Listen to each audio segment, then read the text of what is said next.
The Telemecanique ATV61hd75n4 is a pump-duty AC VFD that has a 100 horsepower output capacity at 480 volts of alternating current. This motor controller was part of an energy study and power quality project we performed with Turnsole Solutions for a local municipal water facility.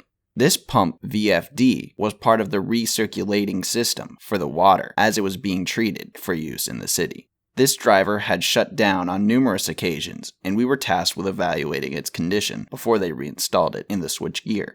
We opened up the drive and examined all of the subassemblies before we hooked it up to power, and attached one of our motors as a load. We were able to run this motor controller for a period of time without issue, and as such they looked into further monitoring their incoming power, which we also performed. At ERD, we are fully prepared to provide whatever service is necessary and have a long track record of success both inside and outside our shop. Thanks for checking out the video. Subscribe to ERD TV for more videos of our repairs.